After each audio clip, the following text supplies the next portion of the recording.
Nós estamos aí nesse ensinamento, bíblico, falando sobre o livro de Atos, e hoje eu vou estar falando aqui sobre, nós paramos em Atos 16, versículo 34, quando nessa viagem, mais uma vida é alcançada, que é o carcereiro, que se estende para outras famílias, a família dele para a todos. E aí nós iniciamos agora o restante, finalizando o capítulo aí 16, tá? Mas eu quero só reforçar a nossa reunião de terça-feira. Bom, nós vamos ter um tempo de intercessão, onde nós vamos estar orando por você, nós vamos estar clamando pela sua vida, e eu gostaria que você pensasse isso, assim como vamos estar fazendo isso, vamos precisar também que vocês nos ajudem a estar orando e a intercedendo por outras vidas, Então, vai ser um momento especial, onde vamos estar falando sobre o poder de Deus quando nós intercedemos para que haja cura sobre a vida de alguém. E no final vamos ter esse momento aí de unção com óleo. Eu tenho algumas experiências assim na minha vida de cura, e mesmo não sendo cristão, eu tive momentos assim muito especiais onde a minha mãe me levava. Sabe aqueles pontos de oração, eu lembro no lugar até onde, lá na Trindade, lá no alto do morro, a descida, lembro até o lugar perfeito, hoje é uma casa, e eu lembro de um momento em que eu precisei, sem recursos, sem condição nenhuma, sem conhecer esse Deus, mas porque a minha mãe creu, intercedeu, e junto ali o pastor, eu recebi uma cura muito especial na minha vida. Então, eu gosto sempre de fortalecer isso, querido, porque os seus testemunhos, eles são importantes, Eles ajudam a outros a acreditar, Então, hoje eu vou começar o versículo 35, versículo até o 40, falando de algo meio estranho, tá? Mas fica tranquilo, no final tudo vai terminar bem. Você pode dizer um amém, pelo menos, para eu ficar calmo? Você sabe o significado da palavra marrento ou marrenta? Você já ouviu falar disso? Fulano é um cara marrento. Alguém já te chamou disso? Não é palavrão não, tá? Pelo menos na minha cultura aqui não é palavrão não. Eu quero mostrar para você o adjetivo, ou o sentido formal, para que você possa ver como que a gente muda o que é o sentido formal, o coloquial, se eu não me engano, assim, para aquilo que é popular. Então, são dois sentidos totalmente assim, diferentes. Vamos lá. O adjetivo da palavra marrento ou marrenta. Cheio de marra. Agora você vai começar a gostar de coragem, não é algo bom? Cheio de ousadia, valentia, valente. Eu sei que esse termo não era usado na época, no Antigo Testamento, essa palavra. Mas eu fico imaginando o Senhor olhando para Gideão e dizer para ele: vai nessa sua força, seu barrento. Vai nessa sua força, homem marrento. Vai nessa sua força, homem valente. Então não é uma palavra boa? Então, temos marrentos aqui nessa noite ou não temos? Amém? Pessoas valentes. Pastor, mas tem um popular, como é que fica? Alguns estão aguardando, O que tem o significado no popular? De personalidade forte. Tem alguém aqui assim? Gênio complicado. Temperamento difícil.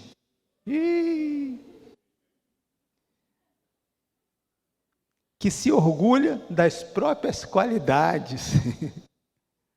Convencido. E eu comecei a procurar, dentro da minha família, e encontrei algumas pessoas assim, mas encontrei o mais marrento de todo, Eu falei, eu sou esse cara. A boa notícia, querida, é que Deus ama também os marrentos, amém?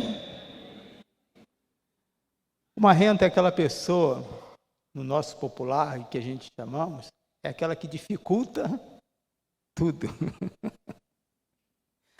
Ontem mesmo eu estava falando com uma pessoa da família que é assim. O mais interessante é que para todo pastor, Deus envia um marrento para quebrantar, para tratar, para moldar. E nós temos também o lado bom disso, né?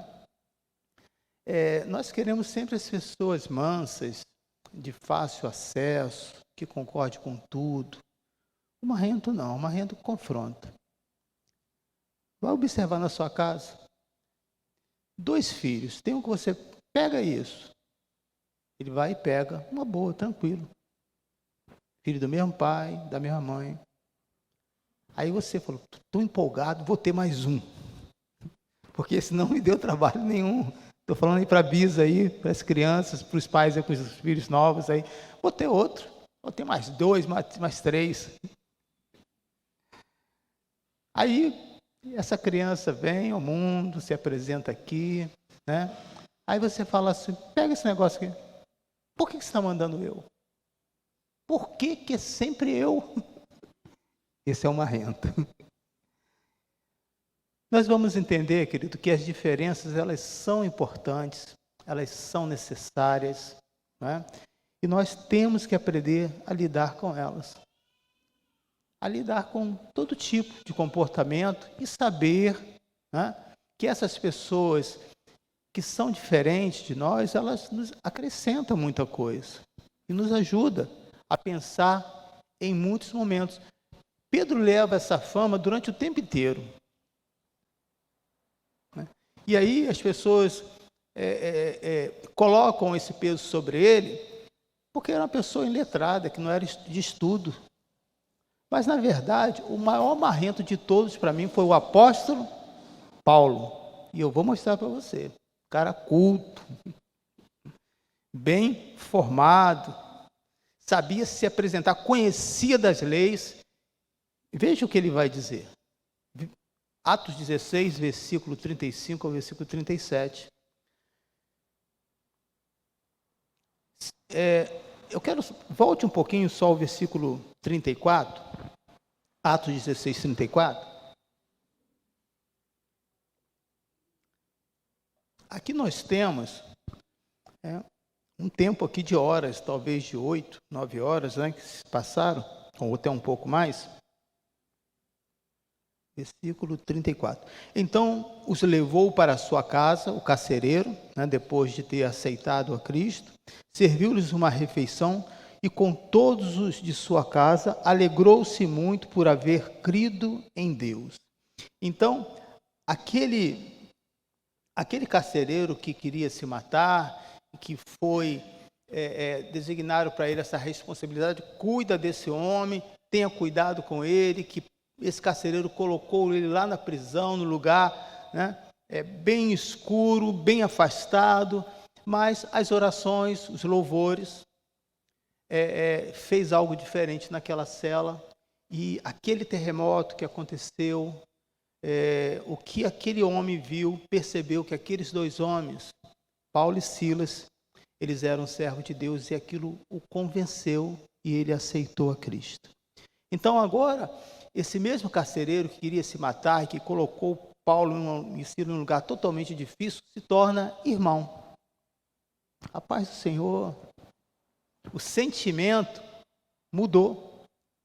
O sentimento que a impressão que esse carcereiro tinha desses 2 homens, por aquilo que ele ouviu falar, depois que eles ouviram a mensagem de Cristo, eles viram que esses homens não eram nada daquilo. Então aqui a gente tem uma grande aplicação para a nossa vida. Nós criamos muitos conceitos, porque a pessoa é desse jeito, porque a pessoa fala alto, porque a pessoa não brinca, ou porque é brincalhão ou brincalhona demais, né? então não tem responsabilidade, e criamos essas coisas sem conhecer. Vale a pena a gente se aproximar daqueles que a gente tem mais dificuldade, e você vai ver que essas pessoas têm muito para acrescentar nas nossas vidas. Versículo 35, quando amanheceu, os magistrados mandaram os seus soldados ao carcereiro com esta ordem: solte este homem. Esse carcereiro aqui, ele vai fazer algo que foge à regra. Interessante também nesse ponto, porque ele, ao ver todo mundo, todas as celas abertas, ele tentou se matar. Por quê? Porque ele sabia que era a responsabilidade dele, não ia conseguir segurar todos os presos. Mas essa atitude dele de levar Paulo e Silas para sua casa poderia também levá-lo à morte, você sabia? Porque ele não estava autorizado e ele não era autoridade para fazer aquilo ali. Mas veja a diferença quando uma pessoa de fato se converte. As suas atitudes passam a ser uma atitude de fé. Aqui nós vemos a primeira atitude de fé desse carcereiro, levando uma pessoa que é um prisioneiro. Imagina, você chegando lá na sua casa, 2 pessoas. Marido, quem são essas pessoas? Não, eles estavam lá presos, e eu falei do amor de Deus, eles aceitaram a Cristo. Tá, vou botar uma mesa aqui para ele. O que você faria?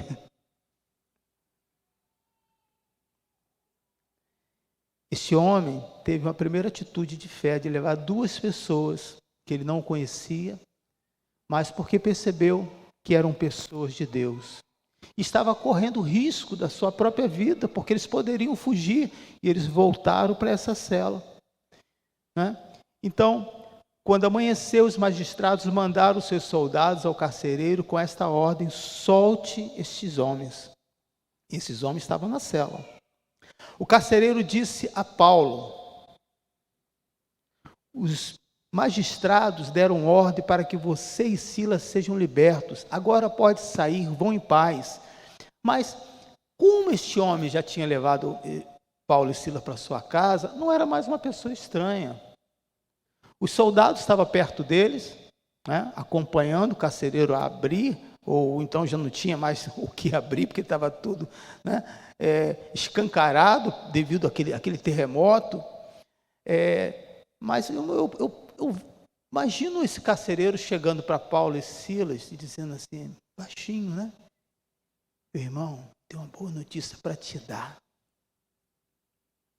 Os magistrados mandaram você sair. Você já está alimentado. Cuidei das suas feridas. Pode sair.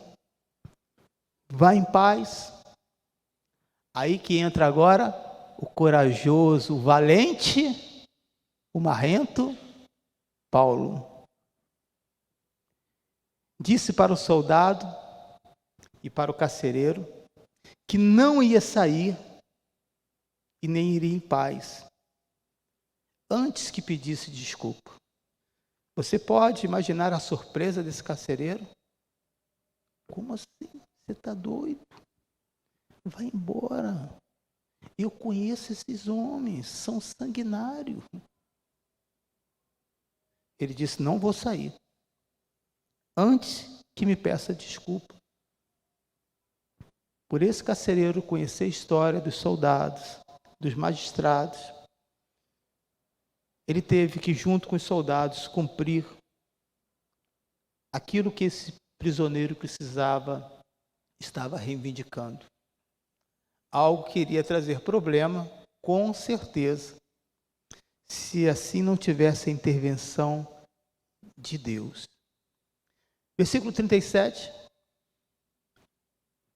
Mas Paulo disse aos soldados, sendo nós cidadãos romanos,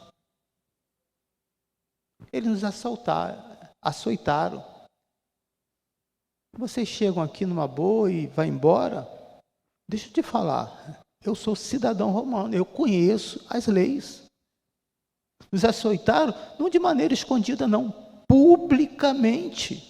E pior ainda, olha a pessoa, né, que defende os seus direitos, que nós chamamos, né, de pessoa marrenta, complicada, sem processo formal. E nos lançaram ainda na prisão. E agora querem nos livrar de nós secretamente? Nada disso. Não vou sair. E não quero uma ordem dizendo, pedindo desculpa, não. Venham eles mesmos nos libertar. Agora imagina o parceiro dele, o Silas, ouvindo isso. Paulo falando e Silas olhando para ele, cheio de corte, sentindo dor. Não tinha nenhuma pomada para passar.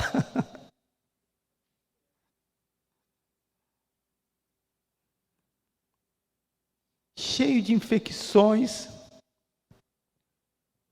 Eu posso imaginar essa fala desse homem. Porque essa era uma atitude de Paulo, não de Silas. Vamos deixar isso bem claro. Né? Paulo, pode arrumar problema. Vamos meter o pé. É a nossa chance. Só um instantinho, soldado. Você é muito encrenqueiro.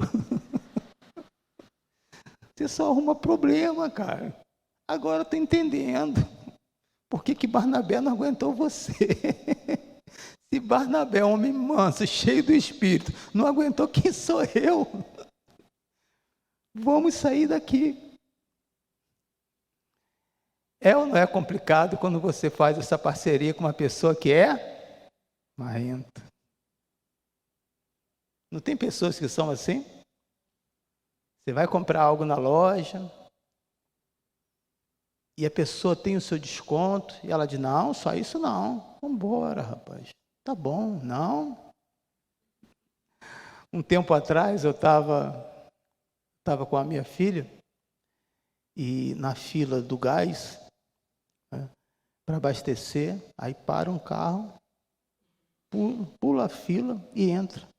E ela olha, pai, você não vai fazer nada? Eu falei, vou, estou doido para arrebentar ele, quebrar aquele vidro, acabar com ele. Mas eu não posso, filho. Mas aqui por dentro eu queria fazer isso. E aí, e se esse cara estiver armado? E se for um policial? Eu falei, pai, você está com razão. Mas aqui por dentro já quebrei aquele carro todinho, filho. O marrento convertido é assim, querido. Ele aprende a ter domínio próprio. Eu sei, os mais puritanos vão dizer, que isso, pastor? Você não deu glória a Deus? Para de ser hipócrita. No seu dia a dia, eu queria que a sua história fosse revelada. Essa que é a verdade. Né? Mas Deus ama os marrentos. Você pode dar glória a Deus, você está se identificando com isso? Imagina Silas dizendo, cara, você é muito doido. Para que isso? O que resolveu essa coisa de cidadania romana? Você tinha que ter falado isso antes, porque você esperou tudo isso acontecer. Ele ainda podia criar um problema ainda. Aquele que era amigo dele se revoltar. Agora que você vai falar isso? Agora. Isso mesmo. E os soldados, recebendo essa ordem, o que eles fizeram? Versículo 38 ao versículo 39. Os soldados relataram isso aos magistrados, os quais, ouvindo que Paulo e Silas eram romanos, ficaram o quê? Atemorizados. Fizeram uma besteira. Deram mole. Autoridades que não respeitam as leis. Será que isso se identifica com a realidade de que muitos países vivem? As autoridades, querido, ficaram atemorizadas. As autoridades também erram. Mas nós vamos ver aqui se por medo ou não, essas autoridades vão lá e vai fazer justamente aquilo que Paulo falou. Não por quebrantamento, não porque eles se converteram, não. Porque eles temiam as autoridades que estavam acima dele. Se essas autoridades soubessem o que eles tinham feito com 2 cidadãos romanos. Versículo 39, vieram para se desculpar diante deles e conduzindo para fora da prisão. Olha, Paulo e Silas, nós não perguntamos, fomos precipitados.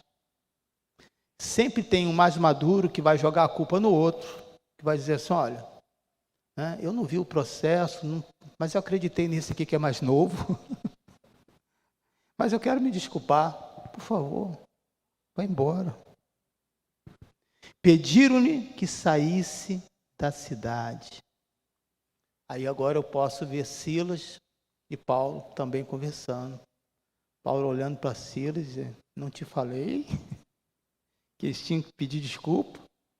E Silas olhando para ele dizendo, cara, você é muito doido. Não sei se eu vou continuar essa missão com você, não. Essa mesma cidadania, querida, e essa mesma história contada, nós vamos ver agora esse mesmo homem, Paulo, de uma maneira descontraída para que você possa entender. Eu quis contar essa história com um único propósito. Não abra mão do seu direito de cidadão e cidadã do reino de Deus. Não abra mão. Ainda que as dores venham, ainda que as injustiças aconteçam, você precisa se manter de pé como este homem. Eu tenho direito e não vou abrir mão. E esse direito, querido, não foi pago como Paulo pagou uma cidadania romana. Foi pago por um preço bem maior. E a Bíblia diz, por um preço de sangue na cruz do Calvário. Em Filipenses 3:20, nós vamos ver agora um outro homem, o mesmo homem, mas já com uma posição mais madura, que durante esse processo, Paulo foi amadurecendo. Tá? Isso é importante a gente saber, porque você vai ver em outras situações em que ele não faz essa reivindicação mais. Veja aí, versículo 3 de Filipenses, capítulo 3, versículo 20, vai dizer assim, olha a cidadania agora ao qual ele está se declarando. A nossa cidadania, porém, está nos céus, de onde esperamos ansiosamente um Salvador, o Senhor Jesus Cristo. Essa é a nossa cidadania que nós precisamos reivindicar. No nosso dia a dia, nós vamos ter muito momento como esse que eu contei do posto de gasolina, que eu tenho direito. Eu vou lá reivindicar no gerente, eu vou lá, aquele cara lá e reclamar.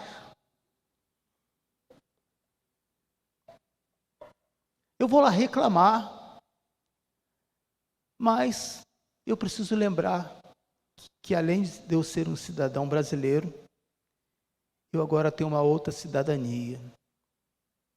A cidadania do reino dos céus. E qual é a lei? Diante de uma situação de indignação, é lembrar, eu sou um servo de Deus. Isso vai adiantar em alguma coisa? Quais as consequências? E como cristão, o que eu preciso fazer? Isso é não abrir mão de ser um cidadão. Você concorda comigo? Nós não somos assim. Nós esquecemos. E às vezes brigamos por coisas que... O que isso resolveu para o apóstolo Paulo e para Silas naquela época? Eu digo que nada. Porque o melhor já tinha acontecido. O carcereiro tinha sido salvo. E agora você vai ver um homem já com uma outra posição, com uma outra maturidade. Ele chega a dizer que tudo que ele teve não teve valor nenhum, porque agora a cidadania dele estava agora nos céus. Como cidadão, querido, do reino dos céus, nós temos direito que foi conquistado na cruz. Não abra a mão de receber uma cura, porque Deus continua curando, é um direito que você tem. Não abra mão de receber uma oração com imposição de mãos, não abra mão de ouvir a palavra, não abra mão de se posicionar diante dessa sociedade e dizer, eu não vou fazer nada, porque é a maioria. Não, aonde você estiver, quando questionar você a sua fé, você precisa falar sim. Você precisa se posicionar. E para aquelas pessoas, você vai ser um marrento. Mas que seja um marrento de Jesus. Né? Não um marrento, né, por temperamento, mas aquela pessoa não pensa dessa maneira não. Não é desse jeito não. Mas então qual é a outra maneira? Porque se você não falar da palavra de Deus, como que o mundo vai saber? Se você não pegar essa luz como esse carcereiro pegou, como que ele vai enxergar? As outras pessoas vão enxergar o milagre que Deus estava fazendo e continua fazendo. Então, querido, nós não podemos abrir mão da nossa fé. Não podemos abrir mão, né, do tempo oportuno de pregar a palavra de Deus. Quantas pessoas que estão ao nosso redor esperando que alguém fale desse amor? Mas se você não fala, qual a esperança que essas pessoas vão ter? Então, fechando aqui, no versículo 40, depois que eles saem desse momento, eles vão ter o tempo de encorajamento. O Evangelho, querido, não só fala de dor, e quando fala de dor e sofrimento, mostra a nossa realidade, aquilo que nós vivemos. Mas a palavra do Senhor é sempre de encorajamento. Mostra a realidade, mostra os fatos negativos, mas não é para você ficar para baixo, não. Para dizer, olha, tudo isso que eu estou falando existe, é real nesse mundo. Mas existe um abrigo, onde você pode encontrar paz em Cristo Jesus.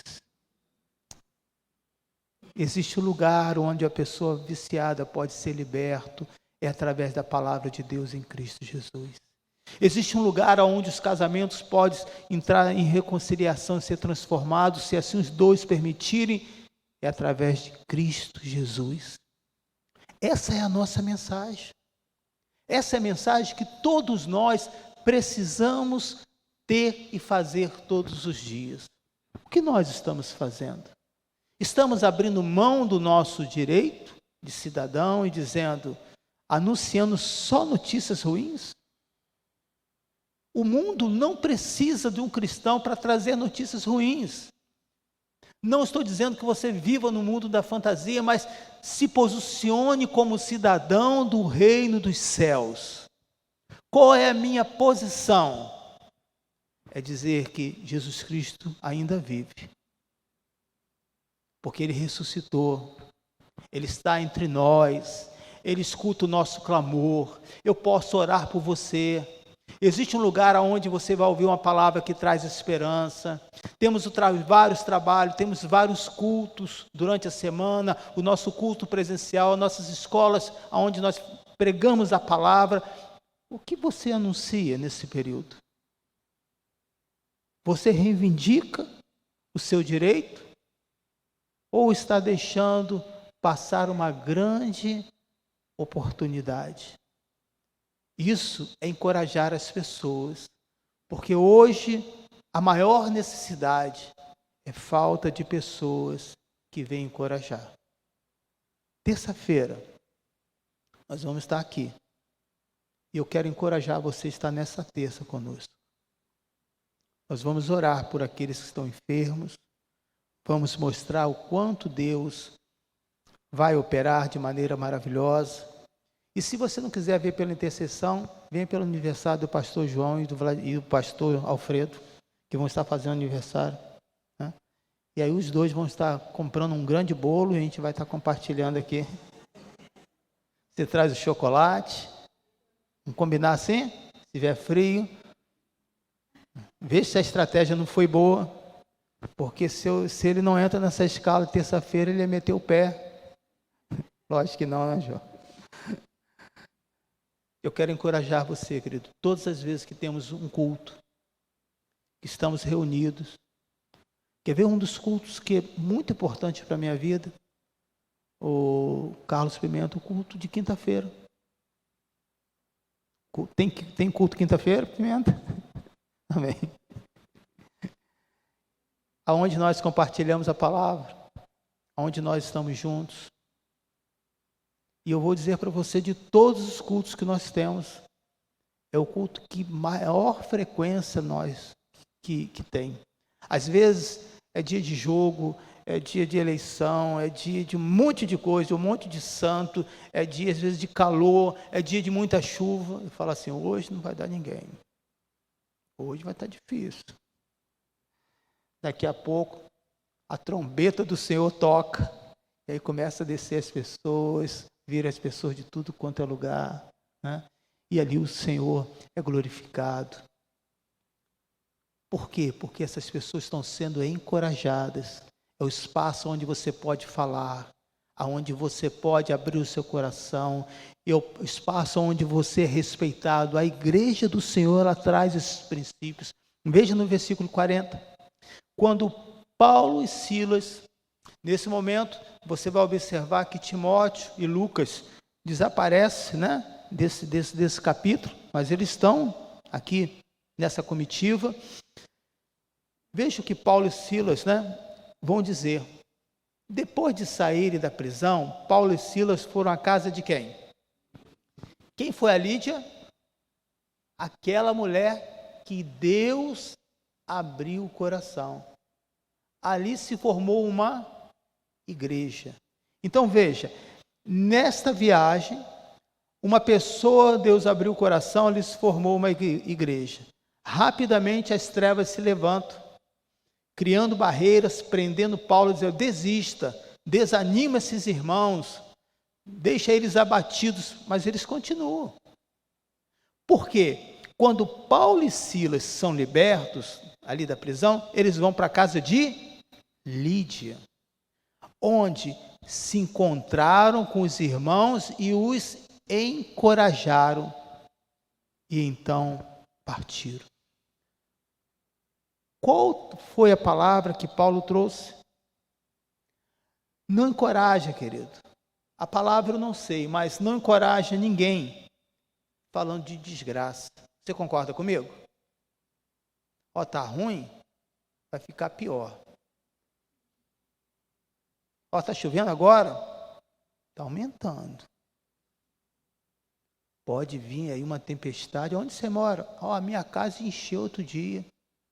Aí você fica olhando e diz assim, Senhor, profeta de desgraça, só traz coisa ruim.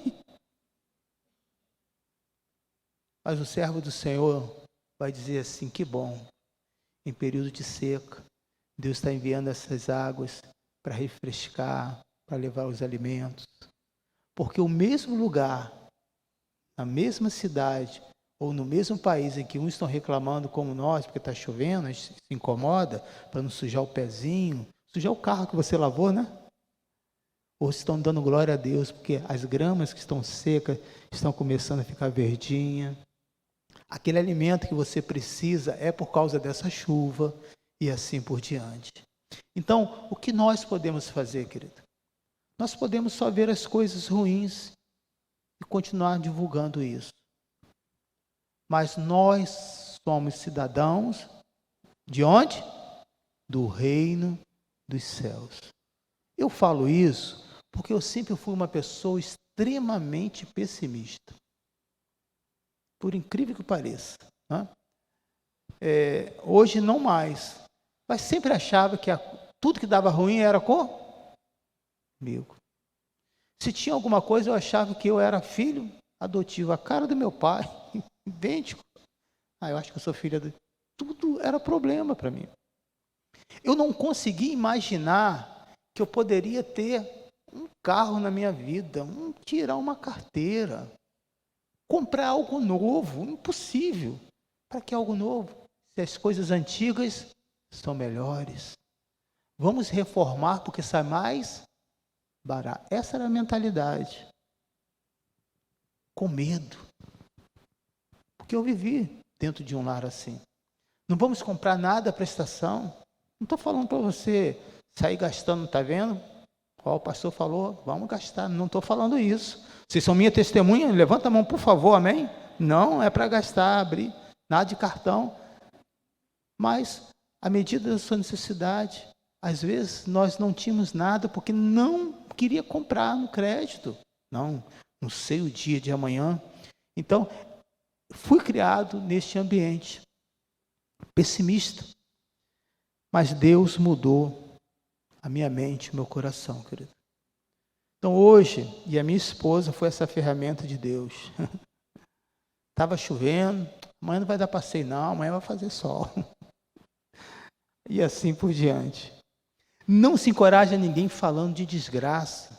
Em tempos difíceis como eles estavam vivendo, não é diferente do nosso. E aí eu finalizo com essa palavra em 2 Timóteo. Paulo vai estar encorajando Timóteo. O que eles fizeram? Eles reuniram todos em prol de ouvir e se instruir pela palavra de Deus. Essa foi a palavra de encorajamento que Paulo deu. Paulo não falou das pedras que podem ter caído, de alguns soldados que se machucaram, e que tinha gente lá, assassino, pessoas terríveis, e que o camarada que bateu foi mais agressivo do que o normal, mostrou as costas, nada disso. Ele chegou ali como se nada tivesse acontecido. Olhou para Lídia, para toda aquela igreja que estava ali, irmãos, permaneça firme no Senhor. Quando você errar, confesse o seu pecado, peça perdão a Deus. Não é assim que nós fazemos? Quando nós estamos com a roupa suja, o que a gente faz? A gente vai lá, tira aquela roupa e troca de uma outra roupa e segue a vida. Confessa, se arrepende. Paulo começou, junto com Silas, a encorajar, dizendo, assim como Deus ouviu o nosso clamor, porque nem sempre nas orações haverá esse terremoto, haverá esses milagres, mas o que não pode faltar é a esperança de que Jesus Cristo continua conosco até o dia de hoje. Que Deus possa fortalecer a sua alma, que Deus possa fortalecer o seu coração. Vamos ficar de pé? E veja o que está aí no texto de 2 Timóteo. Paulo encorajando esse seu filho na fé. Eu acredito que essas palavras servem para aquelas pessoas que viram tudo isso.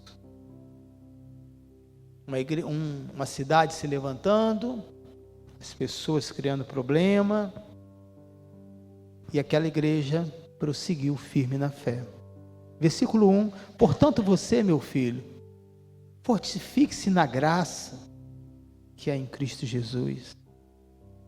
E as coisas que me ouviu dizer na presença de muitas testemunhas, reportando possivelmente uma dessas situações, confie a homens fiéis que sejam também capazes de ensinar a outros. Nós estamos carentes hoje, irmãos, de pessoas que ensinem a palavra. Suporte comigo os sofrimentos. Como todo bom soldado de Cristo, nenhum soldado se deixa envolver pelos negócios da vida civil, já que deseja agradar aquele que o alistou. Semelhantemente, nenhum atleta é coroado como vencedor se não competir de acordo com as regras. O cidadão do reino dos céus tem regras. O lavrador que trabalha arduamente deve ser o primeiro a participar dos frutos da colheita. Reflita no que estou dizendo. Reflita, igreja, em tudo que eu disse nesta noite. Pois o Senhor lhe dará entendimento em tudo. Lembre-se de Jesus Cristo, ressuscitado dos mortos, descendente de Davi, conforme o meu evangelho, pelo qual sofro a ponto de estar preso como criminoso. Contudo, a palavra de Deus não está presa. Você pode dar um glória a Deus por isso? Independente de onde nós estejamos, nós somos livres. Por isso, tudo suporto por causa dos eleitos, para que também eles alcancem a salvação que está em Cristo Jesus, com glória eterna. Amém. Vamos fazer uma oração. Pai, eu quero te agradecer enquanto vamos estar aqui ouvindo esse louvor de fundo. Eu quero te dizer obrigado, Senhor, porque o Senhor me aceitou, mesmo com as minhas dificuldades, assim como aceitou a Paulo. Obrigado, Senhor, porque nós temos dificuldade de lidar com as diferenças das pessoas, mas o Senhor não. O Senhor sabe usar cada um com o seu temperamento, com a sua habilidade, com a capacidade. Porém, se essas pessoas se converteram, isso vai ser para uso da tua obra. E essas pessoas, independente da maneira que sejam, estão sujeitos às regras do reino dos céus. Conduza cada um de nós, Senhor, a ver esse grande exemplo do apóstolo Paulo. Reivindique o seu direito. Eu sou cidadão do reino dos céus. E se você quer essa cidadania, você pode falar nesta hora. Você que está nos ouvindo vai poder dizer e nos assistindo, dizer: Senhor, entra no meu coração, faz parte da minha vida, me ajuda a ter essa mudança. Essa simples oração vai fazer uma grande diferença a partir de hoje em você. Aleluia! Assim como fez com Lídia, com aquela escrava, com aquele carcereiro, com todos da sua família, ao ponto desse carcereiro levar para a sua casa e cuidar daquele homem. As mudanças acontecem, querido, quando nós aceitamos a Jesus. Obrigado, Senhor, por esta mensagem. E eu me coloco nessa posição. Senhor, me ajude a lidar com os temperamentos, com os pensamentos, com os meus posicionamentos. Mas eu sou cidadão, Senhor, cidadão do reino dos céus, e eu quero cada dia mais ser moldado pelo Senhor. Que assim seja, e que todos digam amém. Coração, o amor. O amor só conheci em canções que falavam de ilusões, mas tudo agora é diferente. Cristo fala toda a gente, pois Cristo deu-me seu amor.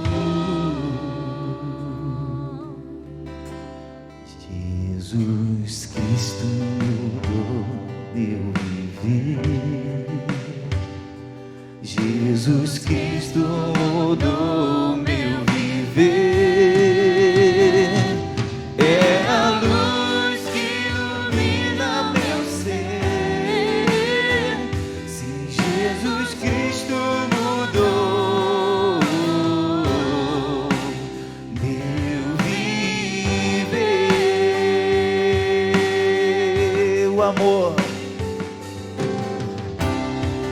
O amor só conheci em canções que falavam de ilusões, mas tudo agora é diferente. Cristo fala toda a gente, pois Cristo deu-me seu amor. Te exaltamos, Senhor Jesus. Te glorificamos por essa palavra maravilhosa. Permaneça com todos nós, Senhor, e que a sua presença possa nos conduzir nos retornos dos nossos lares, que a sua graça possa acompanhar a cada um, Senhor, trazendo assim uma semana debaixo da sua presença. Uma semana onde possamos pensar, onde possamos trazer à memória as palavras do Senhor que veio aos nossos corações. E que a grande e maravilhosa luz do Senhor permaneça com você por onde você for. Que o Senhor lhe conduza, que o Senhor lhe leve em paz. E você que assiste em casa, que Deus continue com você, te abençoando e trazendo sobre você a bênção que você precisa para poder glorificar a Deus dia após dia. Que a presença de Deus permaneça com todos nós, em nome de Jesus. Amém. Eu poderia estar em qualquer outro